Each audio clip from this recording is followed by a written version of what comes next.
Me kõik armastame, kui see, mis meid ümbritseb, on terviklik. See tähendab, ei ole terrassi ilma terrassimööblita. Aga milline on üks korralik terrassimööbel? Korralik terrassimööbel on eelkõige vastupidav ja modernne ja hea väljanägemisega. Kohalik kliima seab meie mööblile väga karmid nõuded. See peab vastu pidama tuulele ja rahele, vihmale ja päikesele ja seda aasta ringi. Pildis on ka pehme mööbel, see on otseses mõttes pehme mööbel ja kui ma kujutan ette nüüd, et Eestis ilma vihmata jaanipäeva ei ole, et kuidas kõik see vastu peab? Mööblikangeid on erinevaid.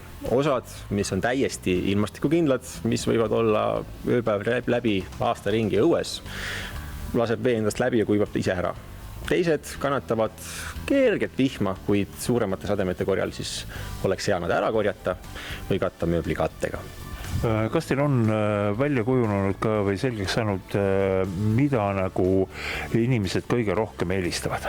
Tegelikult sellele ühest vastust ei olegi. Et nii palju kui on inimesi, nii palju kui on maitseid ja vastavalt sellele on siis meie tootevalik ka kujundatud. See on võimalikult lai.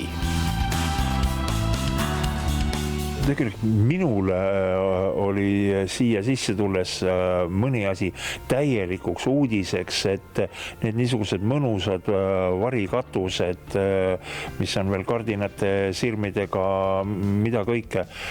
Ausalt, ma ei ole neid juhtunud isegi kuskil looduspildis nägema. Kas see on midagi uut või viga on minus?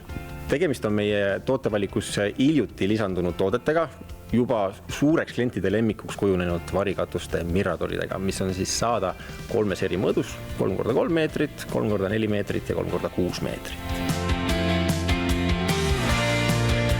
Kus kohas lõpeb meil see piir, et nüüd saab terrassimööbel otsa ja sealt läheb elutuba edasi, seepärast öeldakse ju, et terrass on elutoa nii-öelda pikendus?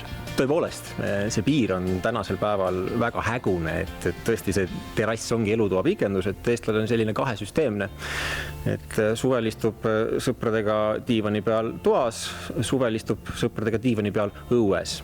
Tänasel päeval terrassimööbel on vägagi traditsioonilise sisemööbli sarnane, nii oma disaini, keele kui ka materjalide poolest.